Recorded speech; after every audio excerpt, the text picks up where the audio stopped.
This meeting is being recorded. All right, page 115 in the grammar book today. 115. Let's see. So we are talking about coordinating conjunctions. You already know about that. That's the fanboys acronym that we use to help us remember those actual coordinating conjunction words, joining two parts of the sentence together. But there is the problem of overusing coordinating conjunctions. So that's what we're talking about today. And we learned way back in week 2 that a coordinating conjunction connects the same type of words, phrases, or clauses. The items must be grammatically the same, 2 or more adjectives, 2 or more prepositional phrases, 2 or more main clauses, and so forth. Sometimes people accidentally put 2 different types of sentences or parts of sentence together with the word and. It happens a lot, and that is incorrect. So we're going to look at a sentence here that is actually incorrect. It says Frederick ate fresh crickets and burping loudly. And incorrectly connects the noun crickets and the participle ing phrase burping loudly.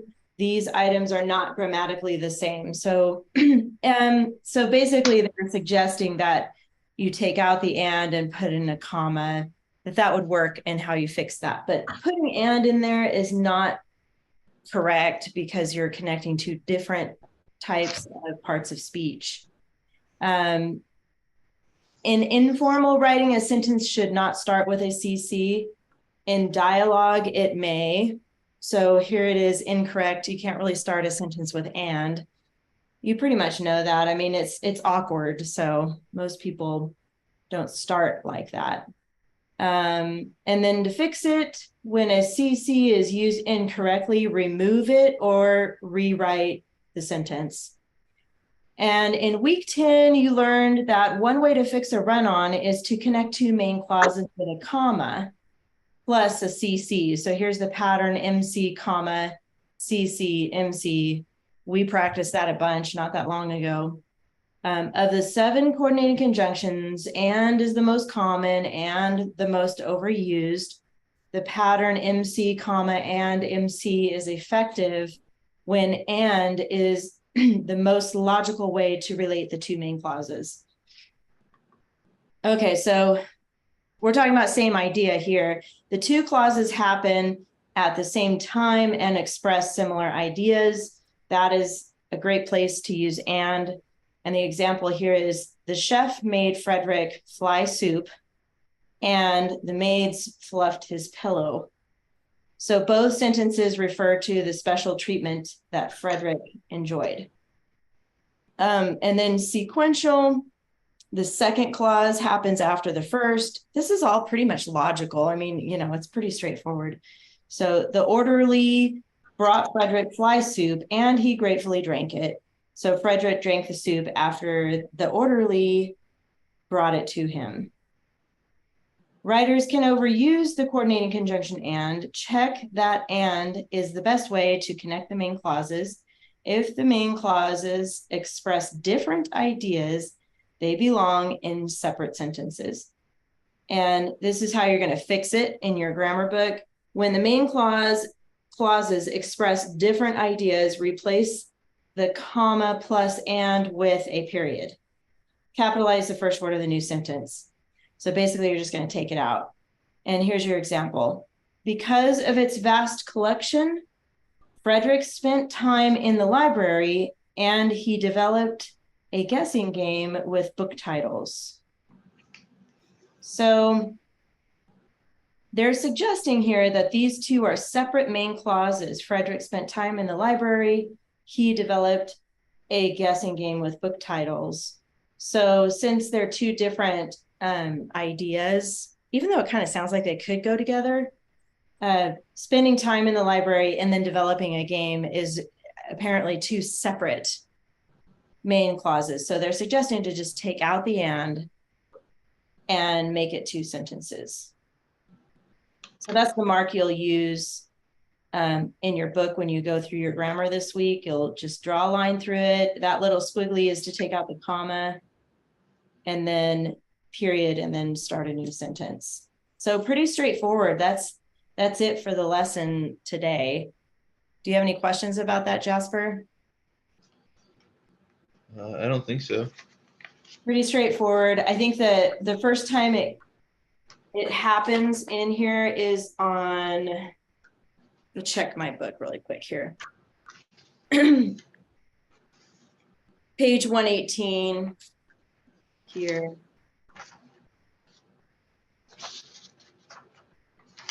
Page 118, it's here after this period, they started the sentence with and that's an obvious one. You don't start a sentence with and, so you would just take that out and then capitalize here, and this would be a new sentence.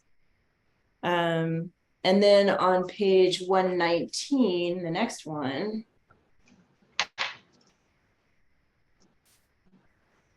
instantly Dorinda plummeted to the ground, and all that remains was her crown, which was blah, blah, blah, blah, blah. It's kind of a long sentence there, but because it was connecting 2 main clauses that were completely different ideas, she plummeted to the ground, and then all that remains. So they're suggesting to take this and out and just start a new sentence right there. All right. Yeah. So that's pretty much it for grammar. I'm kind of happy about that. Kind of a nice lesson. That's pretty straightforward, pretty easy. So yeah, that's it for that. You'll just do the 4 pages for your homework this week. Okay. Man, that had to be record time. I don't think we've ever done a grammar lesson in less than 15 minutes. Yeah, it's good day. Pretty weird. Pretty weird. So, and your homework was just the grammar last week, so there really isn't anything to go over as far as homework wise, but I do want to make sure that you have a chance to organize your binder. Did you happen to put away the ape and turkey lesson? It was week 9. Did you actually put that away yet? I don't think I did. Okay, let's just organize your binder really quick, because we want to keep our papers together. So basically these, let's see what page it starts on. 89.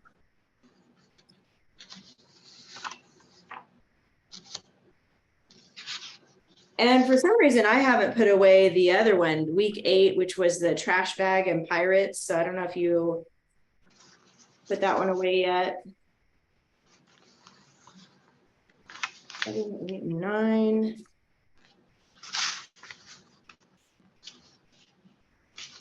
Okay, so basically, did you already put this one away, Jasper? The one about the trash bag and pirates? 1 second.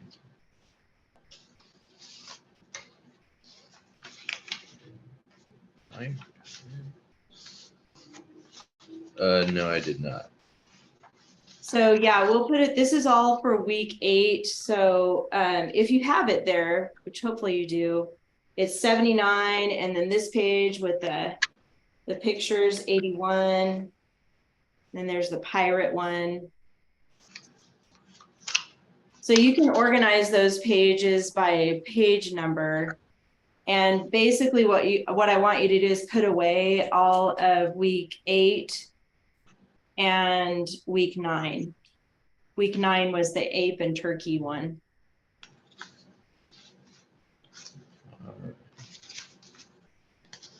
The only page that you won't put away though in the same spot is this one, which is 95, the prepositional opener one. That one's going to go in a different spot, but everything else can go. Oh, just kidding. There's one more. This one, page 85, the yellow one. So basically what they tried to do is color the pages that go in a different spot. Hmm. So this one 85 and this one 95 can go in a different. I hope I'm not going too fast. Let me know. Oh, no, you're all right. Okay.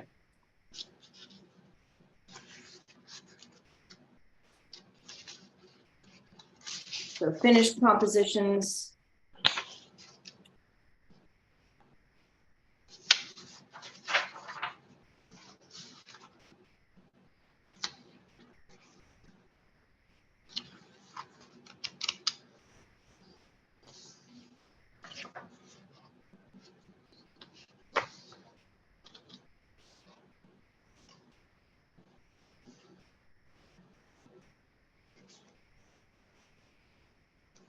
I know we haven't spent much time organizing this binder, but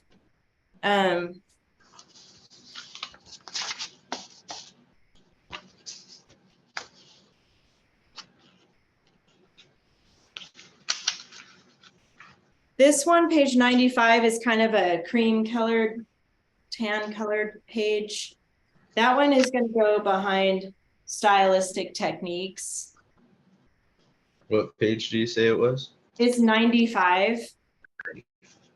Prepositional opener. It's one of the styles. What do you call it? Stylistic techniques.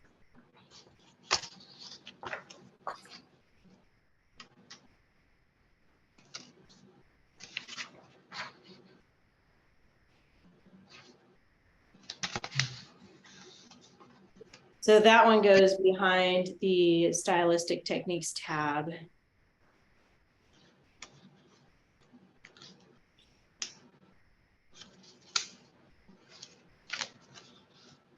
I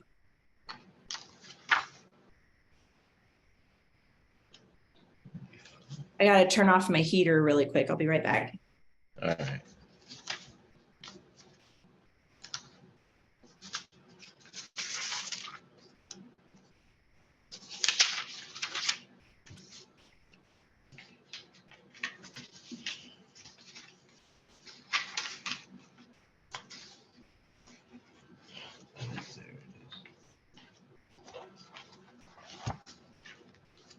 And then this one, 85.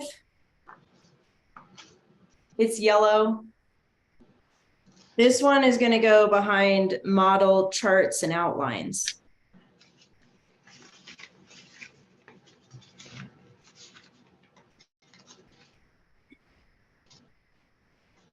You said 85? 85, yeah.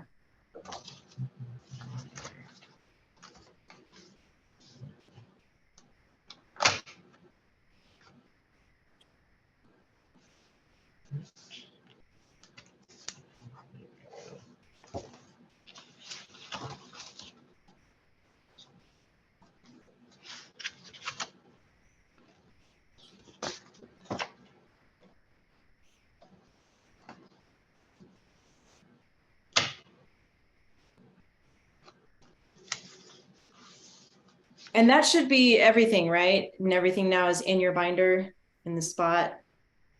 Yeah. Okay, good. And then go back to source text. Or are you finished? I can give you more time if you need more time. No, I'm done. You're good. Okay. Go to source text here. And then the first one should be this one. Week 10 chimpanzees. Is that what you have? Yeah. Okay, good. So you're going to need that one. All the way through the checklist, which is on page 111. So 99 through 111. So basically all of week 10, you'll see week 11 next, and you'll leave that in that spot.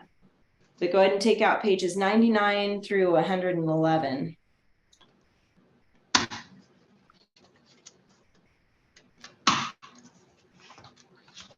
And then in case I forget, I'm going to try to remember, because I do want you to use this part of your binder too, but this part where it says work in process,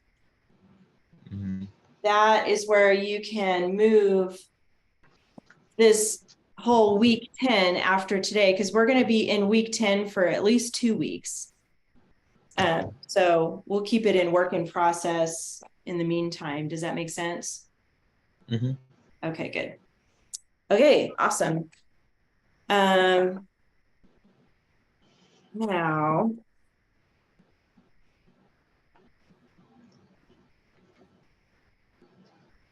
last week we talked about writing a research paper. So this is basically an introduction to that. We talked about, we did some class notes. I think that's all we got to last week. Our grammar lesson was kind of long, and so we didn't have a whole lot of time to do more than that. But I think I talked to you about different sources where you can find information and how to gather information, and a little bit about how to tell what information is accurate and credible, because sometimes when you're searching on the web, especially on Google, you get all kinds of stuff, and to figure out what's real and what's not, it's tricky. So we'll be talking about that throughout this whole next several weeks about research. But this is a new unit, Unit 6, summarizing multiple references. So today we're going to talk a little more about that, but it's going to be more like an overview.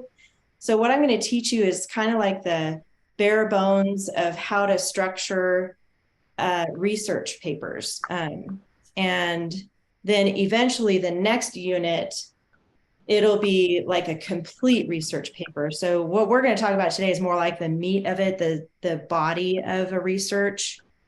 And then hopefully that'll make sense on how we put it together. This will be kind of familiar because you're super familiar with keyword outlines, and that is a big part of it because that's this program. It's pretty cool how they incorporate that with everything, and even in research. So if you are in a class someday, maybe you're taking Constitution class or something, and your teacher says, write a research paper on Roe versus Wade or something like that. And it's such a broad, we know the theme of that Supreme Court case, but there's so many elements to it. It's like, where do you start and how do you do it?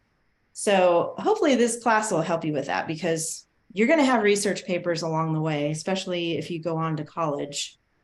Okay, so let's go ahead and take some class notes again. So just get a clean piece of paper out, and we'll just write some notes down about how this research process goes. Let's see. Let me fix this here.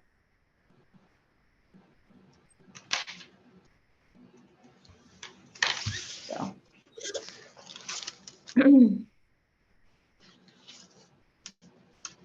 All right.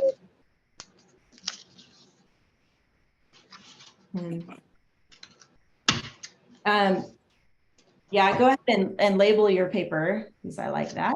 And today is actually March 9th.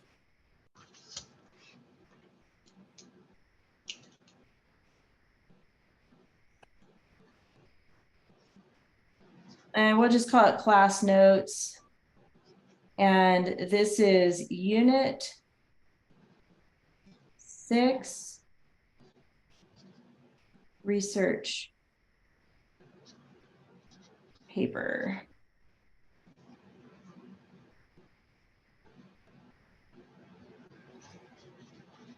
Okay, so the first thing, whenever you are getting ready to write a research paper, most of the time your teacher will give you the subject, okay? And the subject is that broad topic, like if it was Roe versus Wade, or if it was the War of 1812, or some famous person in history. So that would be your subject. So the first step is to know what your subject is. And then from there, as you know, because we've done this already with remember back when we did the perfume ingredients, your subject was perfume ingredients, and then your topics were each ingredient. You had a different article, like oud, I think was one of them, and all those different Yeah. tree saps and stuff that they use to create flavor, smells and stuff. So that is the next step, is to look for possible topics under the subject. So we'll just put possible topics. If your subject is like the Korean War, you would already start brainstorming, okay, what parts about the Korean War, and who was president at the time, and what was the plan, what was happening in the world, was there, a problem with politics and all that. I mean, there's so many different layers to these types of broad subjects. So the first thing to do would be to kind of either just think about what you know about those things, or go to Google and just start asking questions on Google and start kind of getting a feel for what kinds of subjects or topics under the subject are possible. And we're going to talk about that more. And then at that point, so you have these possible topics, you're going to make a list. So I'm just going to put that in parentheses here, make a list. And then you would choose your topics.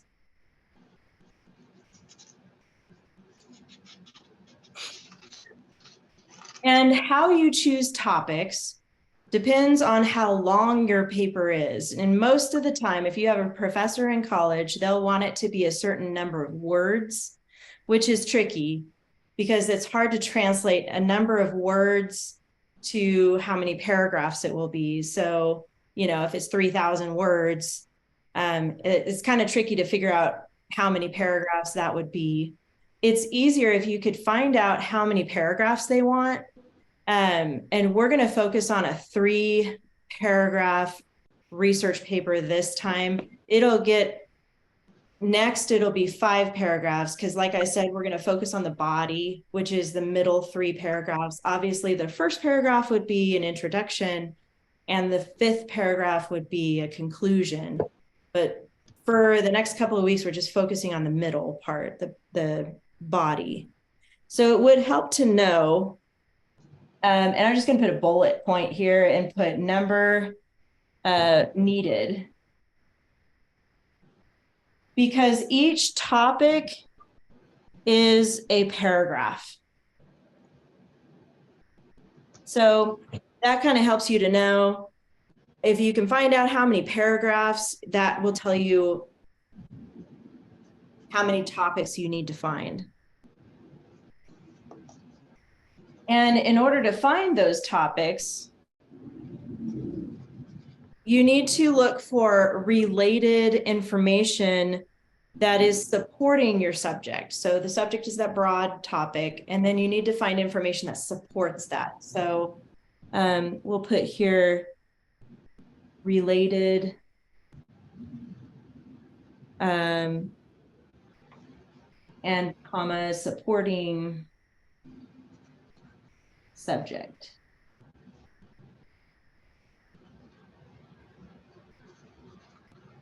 And I'm actually going to put in parentheses where I put number needed is going to be your paragraphs. And that's important. So for my class, it'll be super clear because I'm going to tell you exactly how many paragraphs I want. And then within those paragraphs, you can determine how many sentences you need. But that gives you a solid idea of how long this is supposed to be. So as we go, I'll tell you that. But sometimes professors in college are not that clear. They might even leave it wide open, like just write a research on some topic, and then you're just left to figure it out on your own. But hopefully you can get that kind of information. Okay, and then the next step, we're going to skip a line, and the next step, number 4, would be to create source outlines. And those are your keyword outlines. That is the structure of this. So this is going to help you a lot to jot down notes, ideas, keywords in an outline like you've been doing on different topics to help you organize how it's going to flow. That's going to help you a lot. And this is going to be from multiple references here. So I'm gonna do a bullet here and put just from multiple references.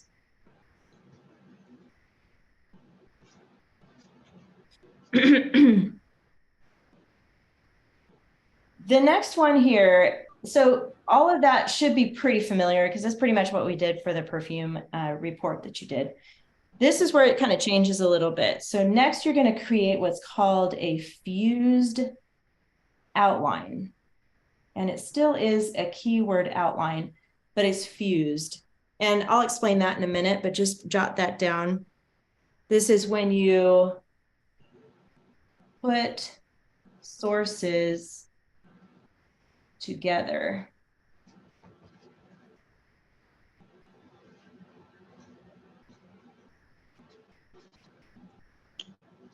And then we have one more step here, step 6. This is when you write, we write your paper with checklist.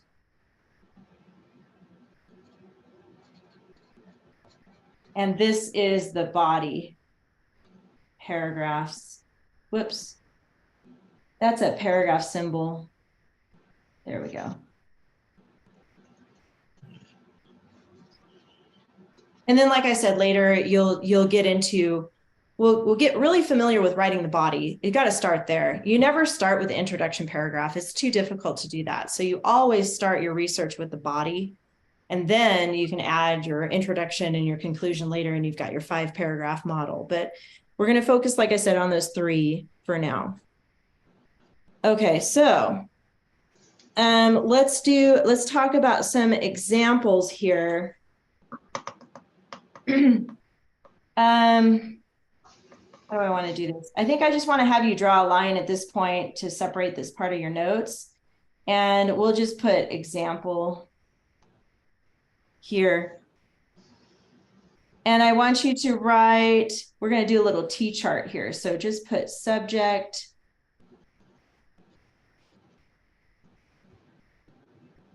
and topics underneath that. And let's just brainstorm for a second here. Let me move this up so you can see that. Let's say our subject is Egypt. That's the broad subject. And then what are some possible topics that you've probably read about Egypt over the years in different classes and stuff? What do you know about Egypt? What is some kind of topic you could write about? Pharaohs. Pharaohs, yep. Pyramids. Pyramids. I'm not sure I spelled pharaohs right. Yeah, I have no idea how to spell it. Let me ask. How do you spell pharaohs? Oh, I was way off. Araohs.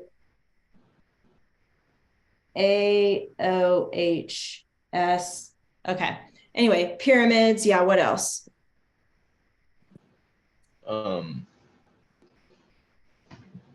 Deserts. Deserts. Yeah.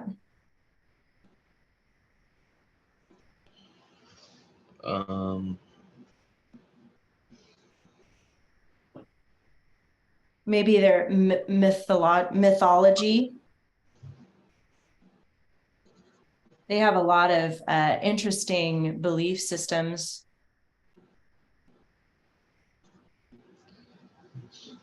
Maybe their daily lives, daily life.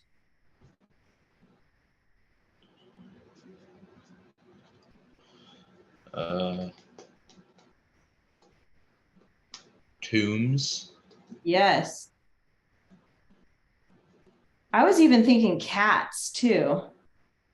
Yeah, I was thinking that, but I was trying to I'm not sure what, but I didn't think that cats would work by itself to me. Yeah, so basically when you get a subject like that, brainstorming, it could be down to the food they ate, or the jewelry or the clothing or the style. I mean, it could really just be makeup that even the guys wore makeup, and so it basically what you're doing is just kind of brainstorming what you know. And so, yeah, cats would be totally appropriate to put on there because I think pretty sure they have a lot of statues of cats and stuff. I think they're one of the Yeah, most they revered worship animals. cats. Yeah, which is super interesting. So, I think it was because they thought they could like go to the afterlife while still being alive or something. Like they could travel between like realities or realms, I guess.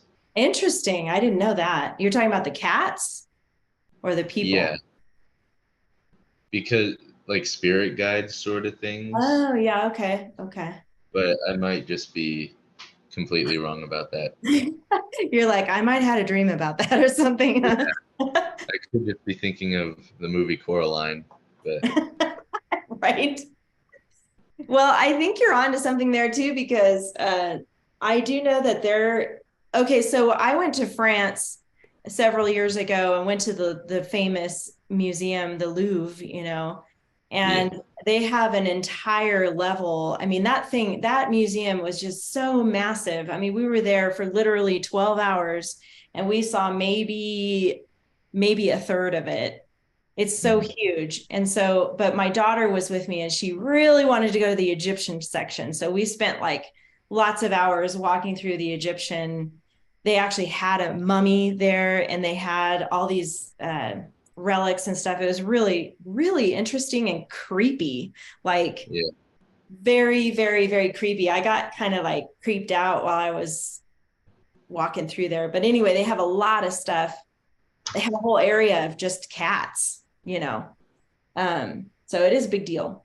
So anyway, that's just kind of an example, a quick example of if you got a subject like Egypt, you could start brainstorming what you know and what you have read before or seen before, and just kind of start making a list of ideas. And then go ahead and flip your paper over on the back here. From there, this is when you would start your research process. And for the sake of a 3-paragraph model, which is what we're going to talk about first, that's the easiest way. From there, I just want you to make these 3 boxes here. They don't have to be perfect, but just to give you an idea. 3 boxes along the top. And we're just going to call this one A, B, and C. And we're going to call these your sources. So it could be that source A is actually a book. Maybe, people don't really use books much anymore, but, we still have libraries and we still have all those books available to people. So a lot of times they've digitally mastered or whatever, a book into a PDF or something digital online. But still, a book could be a source that you use for your information. And when you look for a book, you can also get ideas. Say you find a book and it's just called Egypt or the world of Egypt or whatever, and then to get an idea of some topics in there, what part of the book would you turn to kind of get an idea of what's in the book? You know what I mean? Mm-hmm. Like, how would you, what is that called? That part at the front that you turn to? Is it the index? Yeah. So index. Yep. And then the glossary is in the back, right? Glossary. Usually, sometimes it's not there, but usually they do have a glossary. Or I'm just going to put table of contents. I'm going to put T of C, which basically stands for. I was just about to say that. There you go. This is kind of like old school stuff here, but yeah, it's still there and it's good to know where it's at. And then you can also kind of go to those chapters, and then I'm just going to put the paragraph symbol there and then scan. So you could go to the paragraphs. That's what the paragraph symbol is? Mm-hmm. Okay. So, and kind of scan through those paragraphs and still get some ideas on what topics you can choose. Okay. That's if you are just given a broad subject like Egypt, then you can kind of use this technique to help you kind of narrow down what you want to talk about. You could also use another source, which would be the web. And that you would do a word search, like tombs in Egypt, or even just starting with Egypt, facts about Egypt. And you wouldn't want to use these sources right away as factual. What you're doing at this point is just trying to get an idea of what you could write about Egypt. So, and then there's another source, magazines. I'm just going to put mag. And that would be like journals, articles, especially if you're writing about something political. There's a lot of political sources out there, and they're actually journals and magazines. They don't really call them magazines anymore, more like just articles, but they're companies that have, you know, information that make their own magazines. And then you would just kind of search through those paragraphs. So I would just put paragraph scan for that too. Okay, so then you get a broad idea of how to find out what in the world are you going to write about as far as Egypt goes. And then after doing all that, you decide, okay, one of my topics is going to be about cats. We'll just make it simple like that. So you like the idea of researching cats in Egypt and how they viewed cats, and, you know, what do they believe about cats spiritually and all that stuff like you're talking about. So from here, then you would pull from each one of these sources and make a short outline. So here I'm just going to put Roman numeral 1, and then I'm just going to do 1, 2, 3. And then I'm going to put 4 and 5 in parentheses because you really only need 3. We're keeping it short, and I'll tell you why. You can use 4 and 5 if you need to, but no more than 5 for sure. And you're going to do the same here, and it's still going to be a Roman numeral 1. Oh, by the way, let's put cats and Egypt. And same here, cats, Egypt.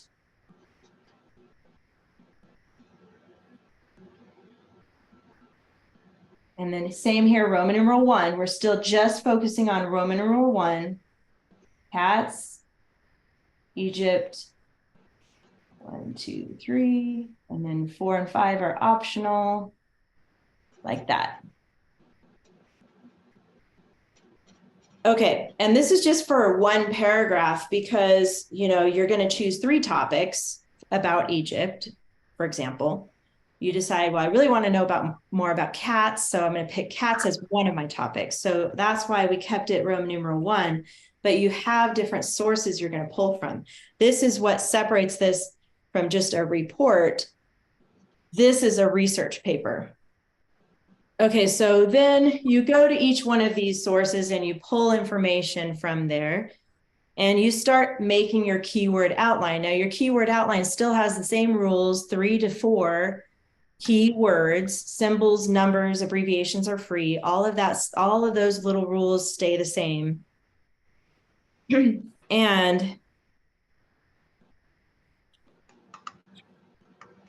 you start making that list. And then I'm just going to put a couple extra notes down here. So I'm going to use a bullet point for this one. Some facts might be repeated.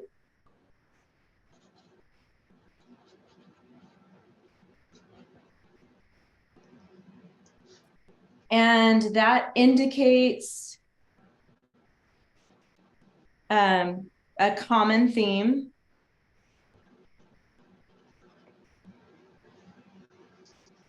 And you'll want to keep that. I'm going to put just keep it. Okay, so what I'm saying is when you look into this book here, you might find something about their spiritual, we'll call it spiritual, I was going to say afterlife, I guess. what they believe, the spiritual afterlife. Let's say you find that in that book, and then, oh, when you're looking on the web, you also find out information about something spiritual about the cats. And then when you looked in these magazines, you see it there as well. So when you see that common thread in each of your, or even if it's just more than one of your sources, then you know that that's probably going to be important to include in your research paper.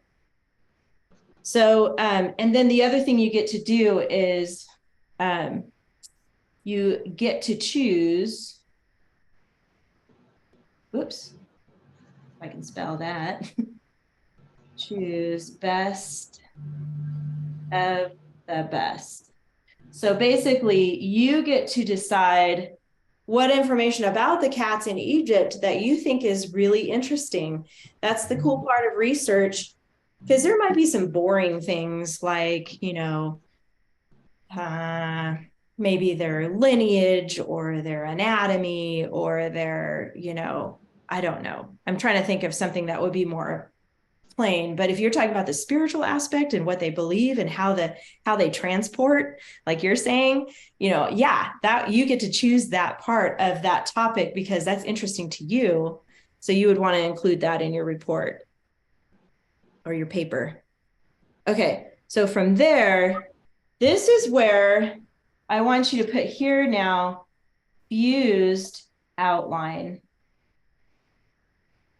And this is where it gets kind of crazy. So bear with me here. And I'm making this in the middle of my paper on purpose here. So now I'm going to make this one a little bit longer. And I'm going to put 7 as an option and then that word clincher. We're going to put topic over here. I'll give you a second to write that down. Scoot it up a little.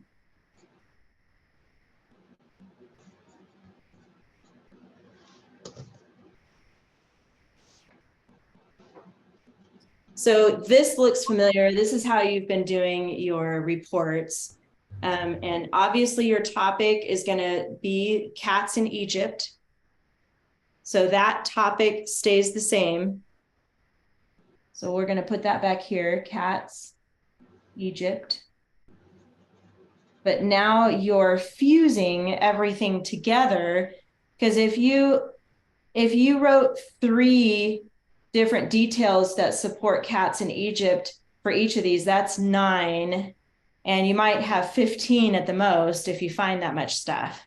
And you're now going to condense it to 6 or 7. Because remember, this is a paragraph. This is just one of your paragraphs from your research. So let's say right here on number 1, you really like what you found right off the bat in that book. You found something interesting about those cats. So you would take that, and now I'm just going to draw a line, an arrow to number 1. Let's say I like that. I'm going to stick it there for my fused outline. Then you look at number 2 and you're like, yeah, that's interesting, but I don't know if I want to use that. I do want to use number 3 because number 3 is talking about their how many cats are typically in each household in Egypt or something like that. Okay, you go, yeah, that's pretty interesting. So now you're going to take number 3 and you're going to stick it here at number 2 on your fused outline. Hopefully you can see that okay. And then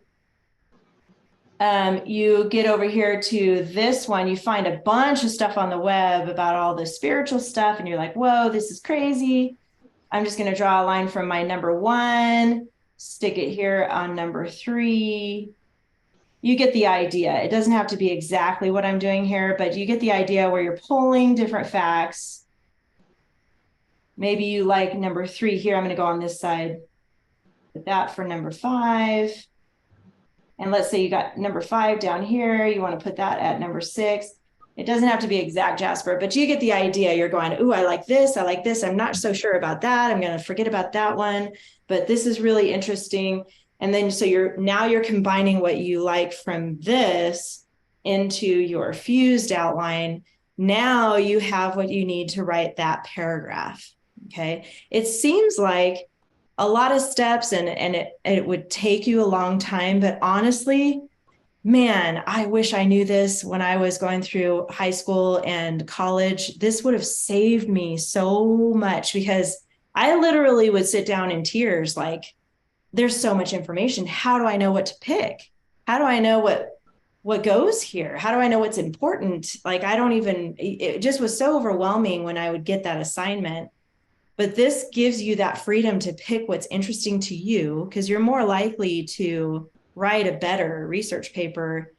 And it doesn't really even matter what the topic is. It could be, you know, something that you might think is boring. Your teacher gives you a topic about, I don't know, like, what's a boring topic? Rocks. Rocks, okay? It just came to my mind. And you're like, man, how am I going to write about rocks? Rocks are boring. What in the world am I going to do?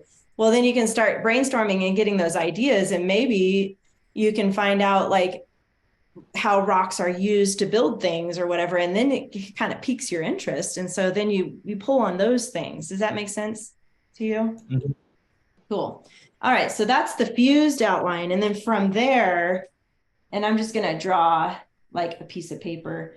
From there, you're going to write. This is how you're going to write from there, your paragraph. Okay, so from that, now as you're fusing, you do want to think about a logical order of things as you're fusing things together. And you might notice, like I said earlier, you might see a common theme throughout. You'll want to pull those together in the same fused outline. But remembering to kind of keep it logical will help in the flow of it too. Okay, let's see. Now from here, what time we got? Oh no, really? Man, I have so much to tell you, Jasper.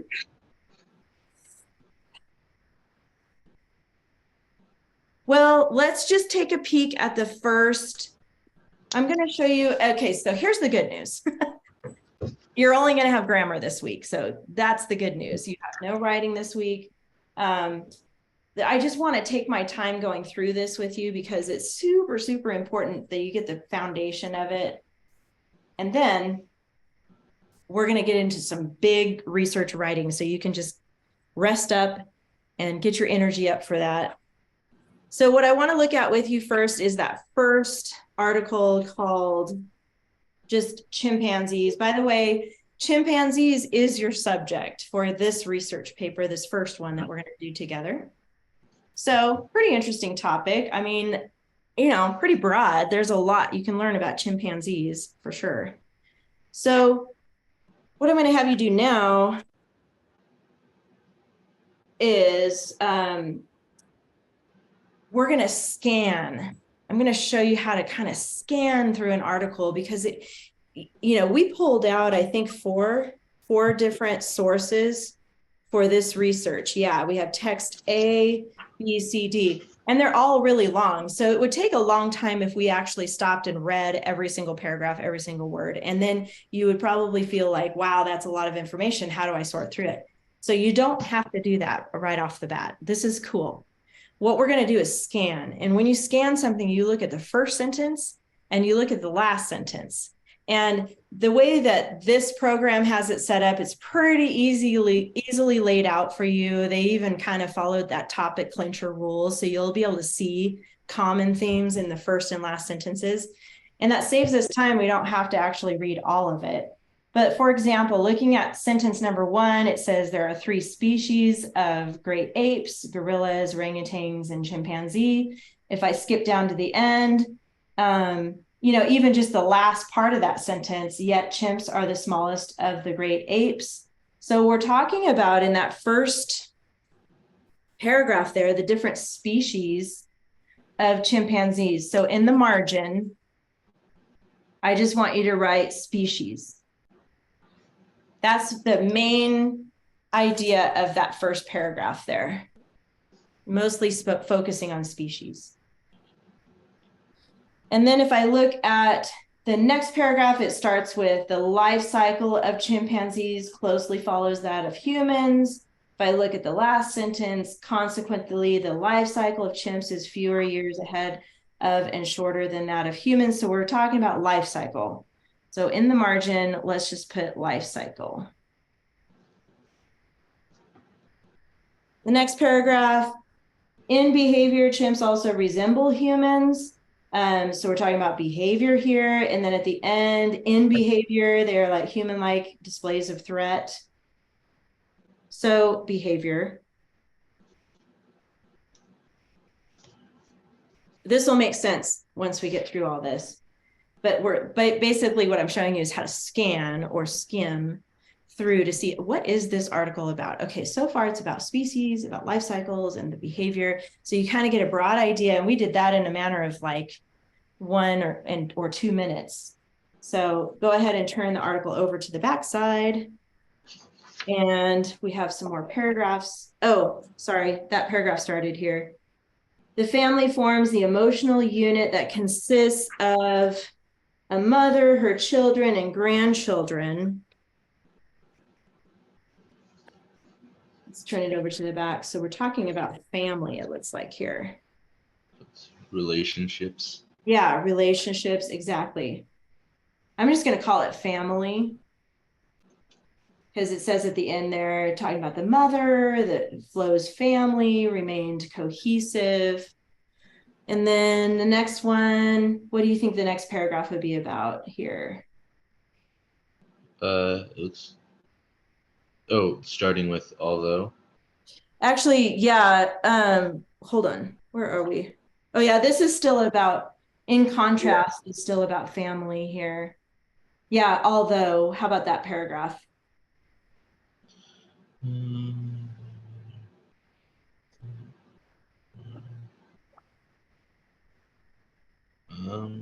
It kind of seems like another, like family and behavior mixed together. Yeah, I noticed that too. I noticed they use the word spoiled in the first sentence and the last sentence. So I think we should just call that one spoiled. It's talking about a spoiled chimpanzee. So maybe that is a reoccurring theme. We'll find out.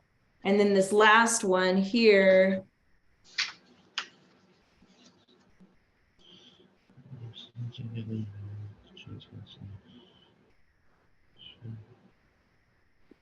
It looks like hunting, sort of like attacking. Possibly. It does. I mean, I'm looking at literally the first and last sentence, and the keyword is family still, right? Because it's talking about how they gather and the groups change constantly because family units do not always travel together. And then the last sentence, chimpanzees need family. I mean, I know it's talking about other things within there, but I think that the main theme here is still family. So this first text seems mostly about family. Mm-hmm. And some other topics in there too. So, okay.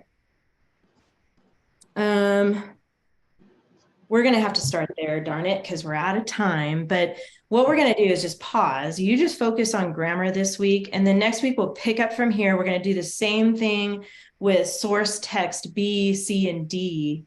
And then what we're going to see is what crosses over. What are some of these like family, spoiled, and some of the other ones that we put behavior, life cycle, species, do they cross over between these different texts? And then we're going to choose from there what topic you're going to focus on and then start making your keyword outline. So that's the overview of it. And then we'll keep going next week. So that's the plan. Do you have any questions about any of that so far? No. Okay, cool. All right, Jasper. Well, that's it for today then. And yeah, like I said, just focus on your grammar and then we'll get back into it. I think you'll enjoy it. It's going to be tedious. It's going to be a lot, we're going to get into a lot of writing eventually, but the process is kind of cool. And I'm glad they have a topic for you that's interesting about chimpanzees. So I think it'll be good. All right, Jasper. Have a good one. All right, you too. Thank you. I'll see you next time. All right.